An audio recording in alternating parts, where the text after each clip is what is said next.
Hi, everyone. It's great to be here. This is my story.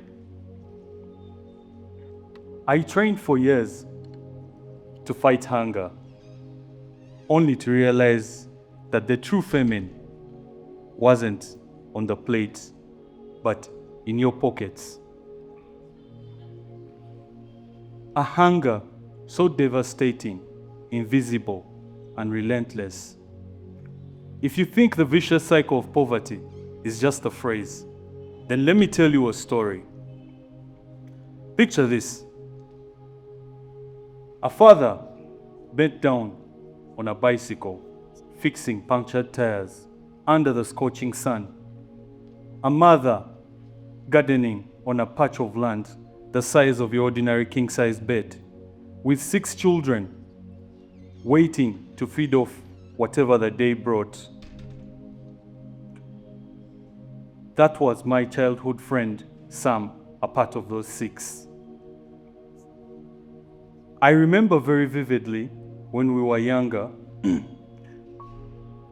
I and Sam had big dreams. To Sam, an engineer, and I, a doctor. Our dreams were limitless. We played careers. We had it figured out for us. But as you know, big dreams require fuel. And as I went back home at daybreak to a plate that gave me strength, Sam went back to a plate that left him weak and frail.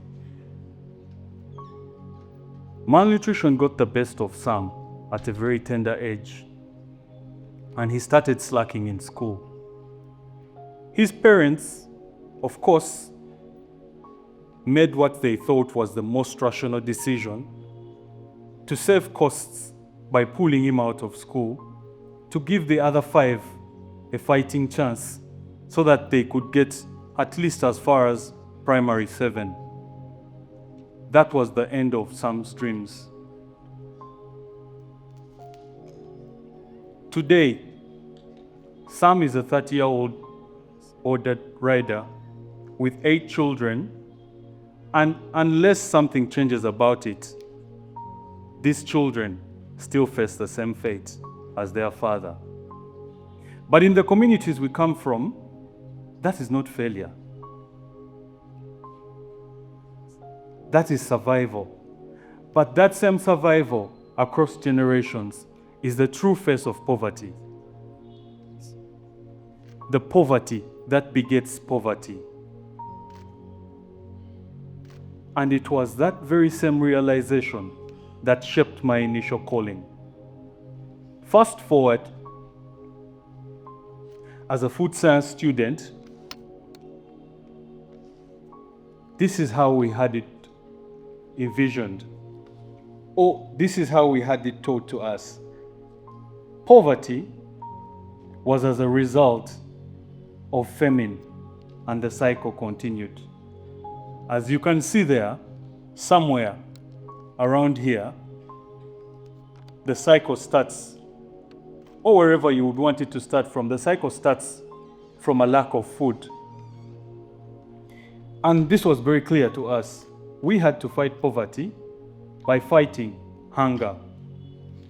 Together with my classmates, we envisioned ourselves in marginalized societies, preaching nutrition, preaching food safety, and post-harvest handling techniques just to save the farmers' harvests so that they could be able to make it in time to the markets and to the table before they rotted.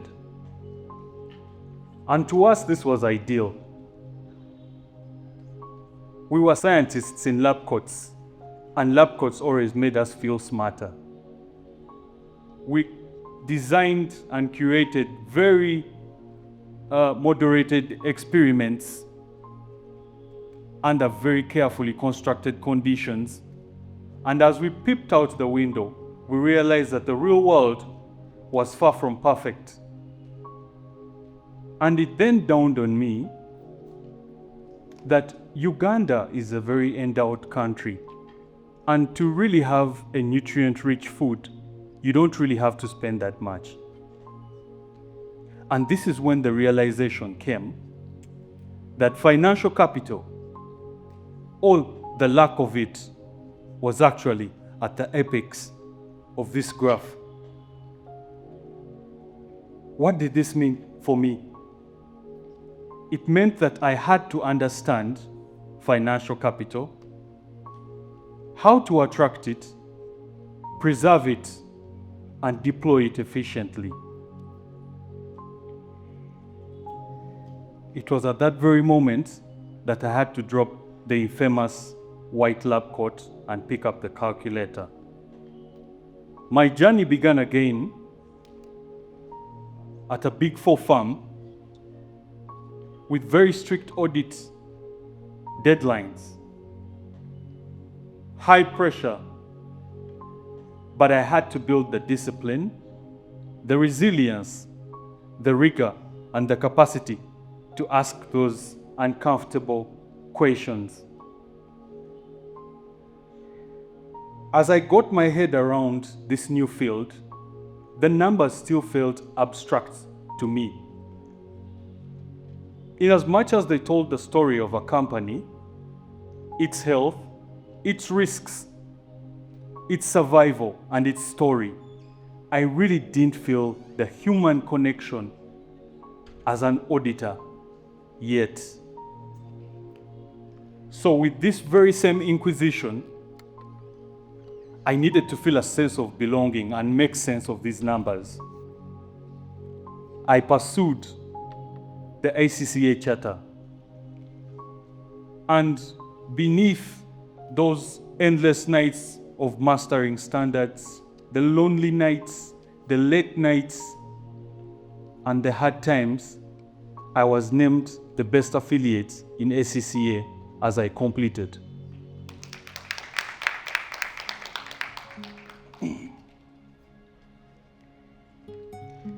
To me, this just wasn't an award. It meant that I had obtained the mastery to become a true steward of capital. But beyond the accounting lens and the minor strategic thoughts, I needed to top it up with industry-respected certifications and an MBA to give me an edge so that in my own small way, I could start making change around me. I worked so hard, and these very same certifications opened up doors. Doors in two important rooms where very strategic and important decisions were being made. And the role in itself as a corporate finance and treasury manager seemed, it was in the JD. But beyond that,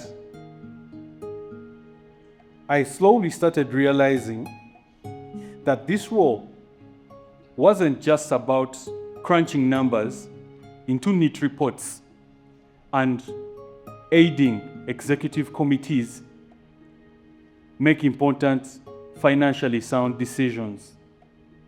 When we sat in those boardrooms, because I was still operating under a silo. As an accountant, my role or my mind only told me to think about it in one perspective: protect the shareholders' interests. So in boardrooms, as we presented these numbers, we used very fancy language. Things like downsizing, right-sizing, operational efficiency. And while these corporate lingo made you sound smart, it had a very deep connotation to how far the impacts of whatever was coming out of that boardroom was going to reach. The meaning of some of these words that we used in these meetings meant that a father, a very hardworking father, had to go back home with sweaty palms, weak knees, and heavy hands, delivering this very sad news after receiving a letter of termination in efforts of cost optimization to his wife, that the only viable option they had was for him to repair bicycles under the very scorching sun. These decisions went as far as seeing mothers pacing around small kitchens with one meal to split amongst 6 children. A son out there sleeping hungry, with his dreams crushed, unknowingly that the true culprit to all this was poverty. And that a small decision that had been done in a boardroom had all these impacts on multiple livelihoods, as we can see here. Suddenly, these numbers were no longer abstract. These numbers carried faces, they carried weight, and they had a voice. And shortly after this realization, another exercise came up, whereby returns were not being made and we still needed to cut costs. Having had this realization, I could now see through this corporate jargon that this meant that 63 heads or 63 families had to be stricken off a payroll. I remember spending sleepless nights together with my supervisor, working out all kinds of solutions to ensure that we could keep these people on the payroll.